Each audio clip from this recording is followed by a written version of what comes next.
Hi. So this is what not to do when you get your ears pierced. I focus on the ears just because I only have my ears pierced. I don't have anything on my face, so I can't really give advice about things that I don't have. So my advice is mostly on ears. And for reference, I'll do this at the beginning. Right here. And right here. So that is 12 total ear piercings.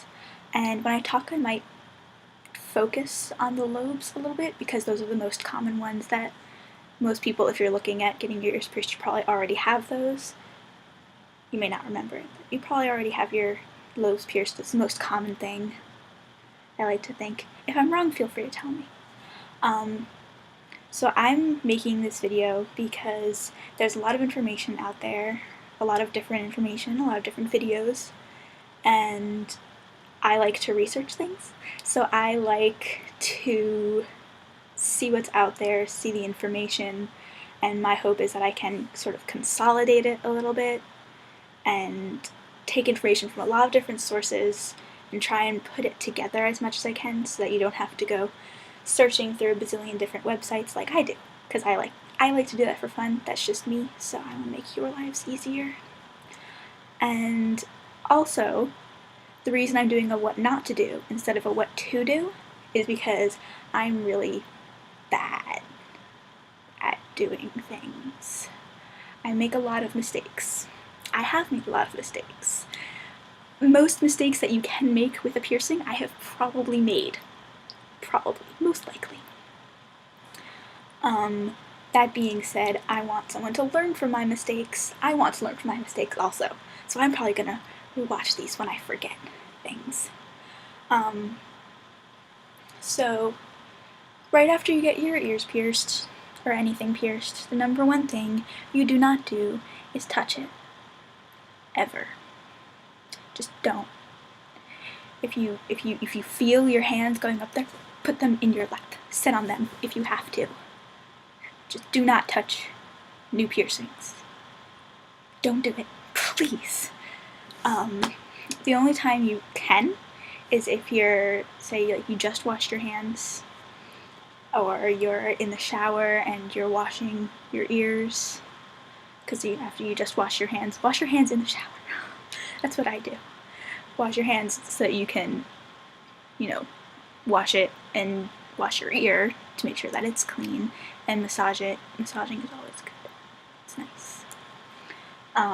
So really don't touch it. Examples! I'm gonna give examples because I touch my ears a lot, and I pull and I tug, and it's not good. It's very bad. Don't do it. So this, my industrial over here, should get a hair tie at some point in time. That would be a logical thing. This side actually probably took over a year to a year and a half to heal because I would not stop playing with it. I couldn't stop playing with it. I don't know why. I'm really bad at not playing with it. So I would, twist it, tug on it. I would move my ear around like that and have it stick out and be like, oh look, this is so cool. And then it would get infected, and then it would hurt, and it would be red. And it's not good. So then I had to, cover my ears all the time. My mom would always be looking at me like, is it supposed to look like that? Is it supposed to be that color? It doesn't look too good.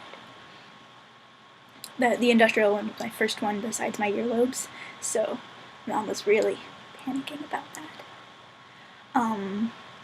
So don't touch it, and don't pull on it. It's really tempting. Piercings are fun. They're little metal things that are in your ears and other places on your face and body, and they're fun to play with. It's true. But wait until they're healed, or preferably never play with them, because your hands are dirty. Your hands are very dirty. They do everything. Hands touch everything. So unless you're one of those people that washes your hands 20 times a day, your hands are probably really dirty, and you shouldn't be touching fresh piercings with them. Not right after getting it pierced. preferably not ever. One of the other things related to touching is that some people recommend that you twirl earrings when you get them in, like, while they're healing. So say, like, no, I don't think I can. These are new. I'm gonna make a video about that in a minute. Like, twirling your earrings, or twirling something up here on your cartilage.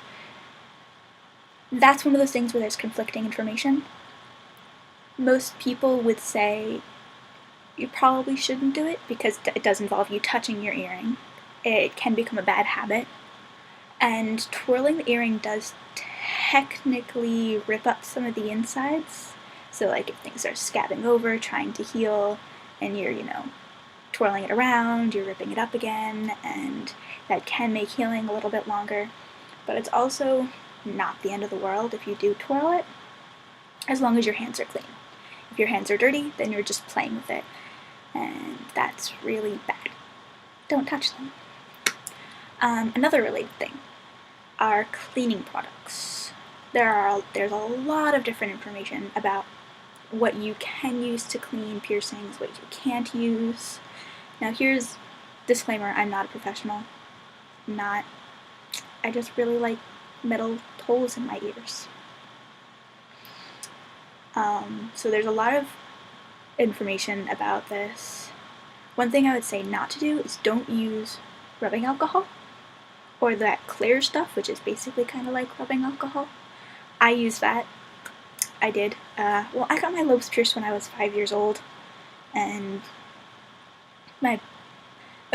story time. My first lobes were mall pierced at a nice little piercing pagoda when I was 5, on vacation in a mall somewhere, don't even know where.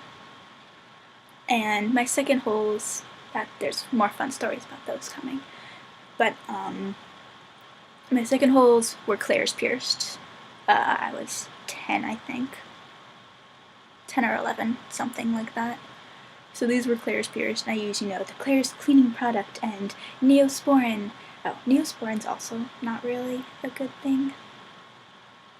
There are reasons behind that I'm not entirely sure what they are, but you also shouldn't use Neosporin. Like ointments, they don't allow for any oxygen to get through, and in order for things to heal, your skin needs to breathe. So, like, heavy ointments like Neosporin tend to not let oxygen through, and that causes more scarring and doesn't let it heal as well. So the best thing to do is actually just keep it as clean as possible of any chemicals. So besides not touching it, one of the things you can do to clean it is just use soap, like plain, unscented, antibacterial soap. When you shower, just wash it, massage it a little bit, and rinse it off. Make sure you rinse all of it off. Absolutely, you do not want like any lasting chemicals in there. Be careful when you wash your hair, keep your hair out of the way. Really just soap and not touching it. Along with cleaning products go, your piercer hopefully told you about sea salt soaks, which, funny story, I never did up until like a week ago. I didn't like them. I didn't like the idea of it. But don't get me wrong, before anyone yells at me, they're a wonderful thing. They are great. Basically, the salt just takes all the bad stuff out of your ear, but I'm getting to that. I did them like twice when I first got the industrial done, but then I decided that it's too annoying and I didn't want to do it and I hated it and I refused to do it. No more. So then I got like all the other ones, and then 2 weeks ago, I think it's been a little less than 2 weeks, my conches actually are brand new. They're about 2 weeks old. See how I'm trying really hard not to touch them. If you ever see me and I like reach my hand up and start like picking and scratching like this, yell at me. You can do that. I give you permission to yell at me for touching my earrings, because conches have a bad rep. Sea salt soaks. So I hated doing them. I refused. up until about 2 weeks ago when my concha started really, really, really hurting. It was about 5 days after they had been done. I had, been washing them like normal, but I guess it wasn't enough. Maybe I touched it. Something, it had only been a couple days, so it was still raw, and so I finally, I was in so much pain, I just, went right out and went to Walmart.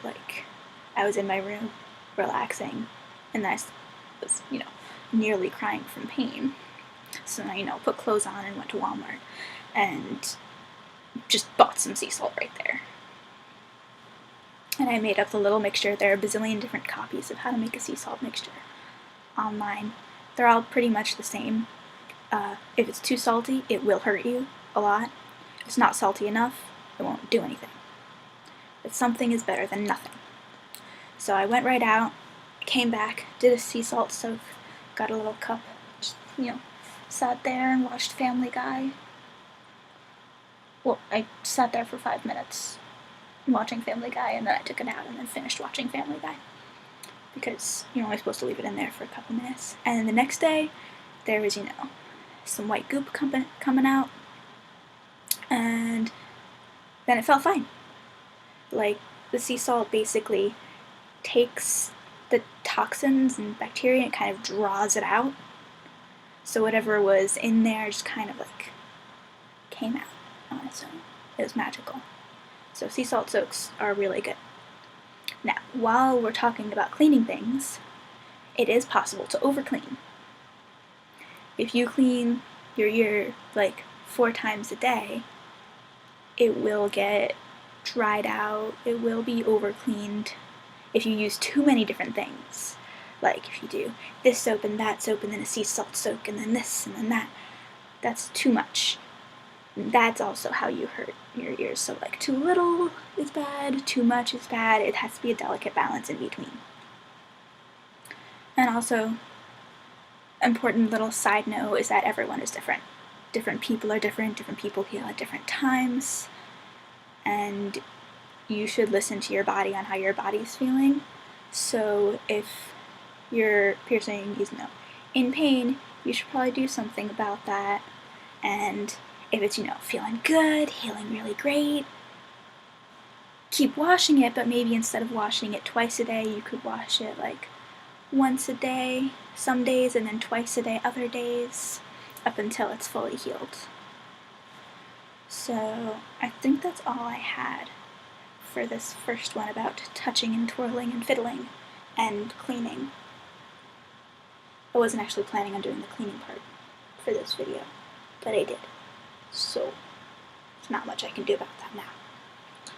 So I'm gonna go and make another video because I'm bored.